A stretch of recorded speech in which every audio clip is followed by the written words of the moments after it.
देखिए दोस्तों, BA second year चित्रकला में दूसरा क्वेश्चन पूछा है। दूसरा, पहले का दूसरा में पूछा है बाघ गुफा के चित्र। बाघ गुफा के चित्र ये 1 नंबर में पूछेगा, फिर यही क्वेश्चन आपको 4 नंबर में पूछ देगा, 5 नंबर में पूछ देगा। थ्योरी लिखिए, 50 वर्डों में लिखिए, 500 वर्डों में लिखिए, 200 वर्डों में लिखिए। तो मैं आपको पूरा डिटेल बाघ गुफा के बारे में बता देता हूँ और आप टाइपिंग देखते जाएं। नीचे जो टाइपिंग दिखा रही है उसी पे आप पढ़ते जाएं, क्योंकि मैं फटाफट आपको बोलते जाऊँगा, क्योंकि ये 5-6 पेज का है, बहुत लंबा हो जाएगा अगर लिख लिख के बताऊँगा तो टाइपिंग आप देखते जाएं और मैं बताने जा रहा हूँ। देखिए, बाघ गुफा, पहले बाघ गुफा क्या है समझ लीजिए। बाघ गुफा की गुफाएं प्राचीन ग्वालियर रियासत में विंध्याचल पर्वत श्रेणी में स्थित थी, परंतु स्वतंत्रता प्राप्त होने के पश्चात यह गुफाएं मध्य प्रदेश के अंतर्गत आ गईं।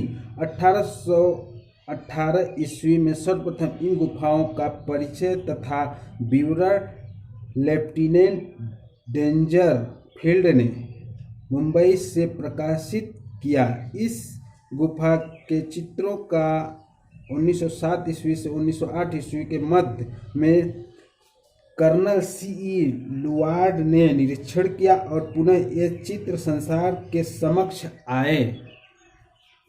इन गुफा तक पहुंचने के लिए पहले महो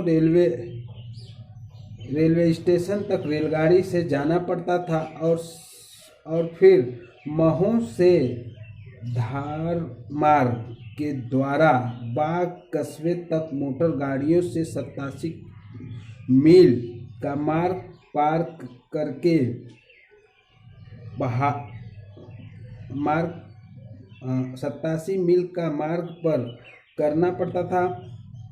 बाग कस्बे में यह गुफा 2 या 3 मील दूरी पर स्थित है। बाग कस्बे में 2 या 3 मील दूरी पर स्थित है। ये बाग गुफा पहले आप ये लिख देंगे, फिर उसके बाद आप डालेंगे हेडिंग बाघ का परिचय। बाघ का परिचय, देखिए बाघ के परिचय में देखिए टाइपिंग देखते रहें आप लोग। बाघ की गुफाएं का नाम निकट स्थित गांव बाघ के नाम पर पड़ी है। बाघ की गुफाएं का नाम निकट स्थित गांव बाघ के नाम पर पड़ी है। बाघ गुफाओं की स्थानीय लोग पंच पांडव के नाम से पुकारते हैं। यह गुफाएं विंध्याचल पर्वत के दक्षिणी ढाल पर बाघ नदी के किनारे स्थित है। यह स्थान बाघ नदी से 150 फीट ऊंचा है। यहाँ पर कुल 9 गुफाएं हैं, जिनमें सम्मुख भाग की लंबाई 750 फुट है। सम्मुख भाग की लंबाई 750 फुट है। तो इसमें आप लिखेंगे कि पहली गुफा गृह गुफा है, जिसका क्षेत्रफल 23 × 14 फीट है। दूसरी गुफा पांडवों की गुफा है। इस गुफा की दशा अच्छी है, यद्यपि धुएं तथा चमगादड़ के कारण चित्र धूमिल पड़ गए हैं। यह एक वर्गाकार चैत्य है, जिसमें 3 और छोटी छोटी कोठरियां काट कर बनाई गई हैं और बाहर बरामदा है। तीसरी गुफा का स्थानीय नाम हाथी खाना या हस्ती खाना है। यह स्वतः आवास के लिए बनाई गई थी, क्योंकि इसकी दीवारें टेम्परा चित्रों से सुसज्जित है। इसका बाहरी बरामदा गिर चुका है। इस गुफा में 2 मंडप यानी हॉल हैं। अब चौथी गुफा के बारे में लिखेंगे आप। चौथी गुफा रंग महल है और इसमें अब भी सुंदर चित्रों के अवशेष सुरक्षित हैं। तीसरी और चौथी गुफा के मध्य 250 फुट खुदरी चट्टानें हैं, परंतु चौथी 5वीं से तथा 5वीं गुफा 6ठी से भीतर के द्वार से संबंधित है। चौथी गुफा के मध्य का मंडप 84 फुट लंबा है। यहाँ पर दरवाजों पर जो मूर्तियां हैं वह सांची की शैली से समानता रखती हैं। अब देखिए पांचवी गुफा 95 × 44 फुट क्षेत्रफल की गुफा है, जिसमें दोनों ओर स्तंभों की पंखुड़ियां हैं। इस गुफा में छतों, स्तंभों तथा दीवारों पर टेम्परा चित्र बने हैं। छठी गुफा 46 फीट वर्गाकार का एक मंडप है जिसमें 5 कोठरियां भी काटी गई हैं। चौथी तथा पांचवी गुफा के सम्मुख 220 फीट का बरामदा है जो अब गिर चुका है। 7वीं, 8वीं तथा 9वीं गुफाएं संभवतः नष्ट हो चुकी हैं। मिट्टी पत्थर से ढक जाने के कारण इनमें प्रवेश मुश्किल है, अतः इनके बारे में विशेष जानकारी प्राप्त नहीं है। इनके बारे में विशेष जानकारी, ये था परिचय गुफाओं के बारे में। अब आपको क्वेश्चन पूछ देगा कि 7वीं गुफा कैसी थी, 5वीं गुफा कैसी थी, 1 नंबर में पूछ देगा, 2 नंबर में पूछ देगा, तो उसके बारे में डिटेल अभी मैं आपको गुफा बारी बारी से बताऊंगा। उसमें कौन सी मूर्तियां हैं, किसकी हैं, कोठरियां हैं, खम्मा है, क्या है, सब बताऊंगा। पहले आप देख लें। अब देखिए हेडिंग आप डालेंगे बाघ गुफाओं के चित्र। बाघ गुफा में कैसे चित्र थे, तो पहला गुफा नंबर पहला डालेंगे, पहला दृश्य, इसे आप डाल सकते हैं। अब देखिए ये गुफा चलेगा, यही है बाघ गुफा, या पहला गुफा डालें या पहला दृश्य डालें। देखें अधिकांश चित्र बाघ गुफाओं के चित्र हेडिंग रहेगा, फिर उसके बाद पहला गुफा या पहला दृश्य ऐसा डाल सकते हैं। देखिए अब इसमें लिखेंगे पूरा 500-200 वर्ड का है ये। अधिकांश चित्र चौथी गुफा के सम्मुख भाग से प्राप्त है। इस द्वार के ऊपर 2 दृश्य अंकित हैं। पहले दृश्य में 2 स्त्रियां एक छज्जे पर बैठी हैं जिसमें से एक शोकाकुल है और दूसरे दाहिने हाथ में लगे वस्त्र से अपने मुख को छिपाई है। उसका बायां हाथ किसी बात को व्यक्त करने की मुद्रा में फैला है। दूसरी स्त्री संवेदना और सहानुभूति में उसकी वरुण कहानी सुन रही है। इस छज्जे को छत पर नीले रंग से कबूतरों की जोड़ी बनाई गई है जो किसी प्रणय प्रसंग का प्रतीक है। संभवतः यह किसी बिरहड़ी का चित्र है। संभवतः यह किसी बिरहड़ी का चित्र है। गुफा नंबर 1 और पहला दृश्य में इस विरहाकुल स्त्री के चित्रों को कुछ विद्वानों ने बुद्ध के विरह में व्याकुल यशोधरा का चित्र बनाया है। विरह के व्याकुल में यशोधरा का चित्र बनाया है, ऐसा मालूम पड़ता है। अब आप डालेंगे दूसरा दृश्य। दूसरा दृश्य डालें या ना डालें, आप ये पढ़े रहेंगे तो आपको जानकारी रहेगी और आएगा तो लिखेंगे धड़ाधड़। जितना अच्छा लिखेंगे उतना अच्छा नंबर आपको मिलेगा। दूसरे दृश्य में 4 गहरे वर्ण हैं। आभूषणधारी पुरुष किसी गंभीर वार्ता में निमग्न है। ये सब पुरुष आकृतियां पालथी बांधे नीली तथा पीली आस्तीनों पर विराजमान है। इन आकृतियों को पृष्ठभूमि में उद्यान के फीके चित्रण का आभास होता है। अब गुफा नंबर 3।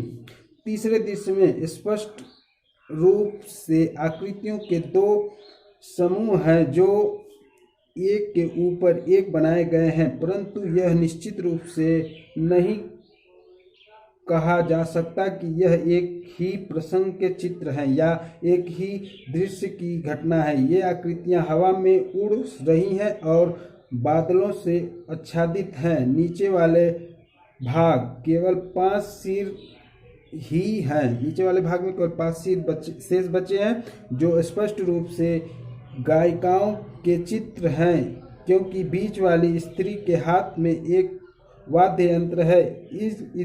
इन स्त्रियों में नीले रंग में जड़ाऊ आभूषण बनाए गए हैं। यह नीला रंग लेपिसलाजुली है। नीला रंग लेपिसलाजुली एक पत्थर होता है जिससे रंग बनाया जाता है, जिसका प्रयोग अजंता के चित्रों में भी किया गया है जो उस समय फारस में आयात किया जाता था। उस समय फारस में आयात किया जाता था। ये मैं आपको समझा नहीं रहा हूँ, बस पूरी थ्योरी आपको बता रहा हूँ। जो समझ में ना आए कमेंट में बोलें, हम तुरंत जवाब देंगे उसका। चौथा दृश्य। चौथे दृश्य में स्त्री गायिकाओं के 2 दलों का चित्रण किया गया है। यह चित्र बाघ के समस्त चित्रों में अपनी मंडलाकार व्यवस्था व्यवस्था, लय तथा सुंदरता के कारण सबसे आधुनिक प्रसिद्ध हो चुके हैं। पहले दृश्य में 7 स्त्रियां एक अन्य 8वीं नर्तकी और को चारों ओर से घेरे खंडित हैं, नृत्य खड़ी हैं।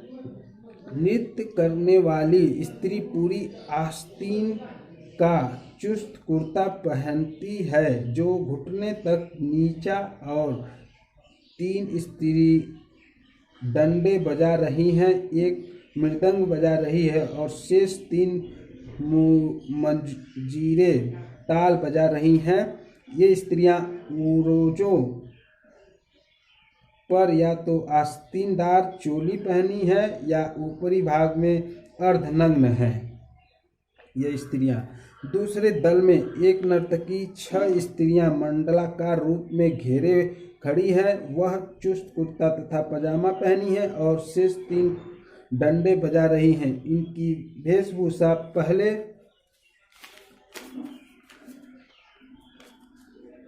पहले वाली दल की नायिकाओं के समान है। ये देखिए, ये इम्पोर्टेंट है। चौथा 5वां गुफा जरूर पूछता है। चौथा हो गया, तो अब 5वां डालिए। 5वां गुफा, 5वां चित्र।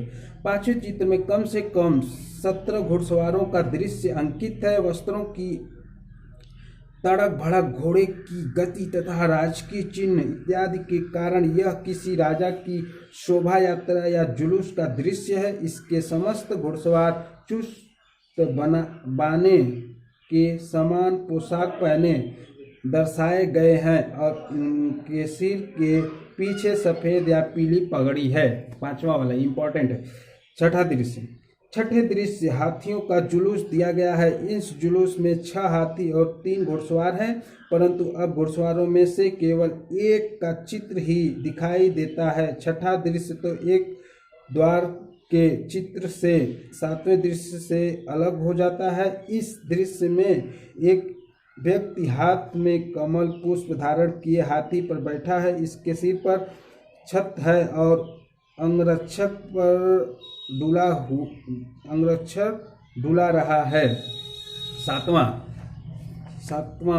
सातवां दृश्य छठे दृश्य के विरोध में दूसरी ओर बनाया गया है। इसमें 4 हाथी और 3 घुड़सवार अपने गंतव्य स्थान पर आए हैं। यहाँ पर पैदल आदमी हैं जिनके हाथ में तलवारें और भाले हैं। इन सब का ध्यान सामने के भवन पर केंद्रित है। निकट की आम के वृक्ष से नीला कपड़ा लटका है और नीचे जल तथा चर्म चक्र दर्शाए गए हैं।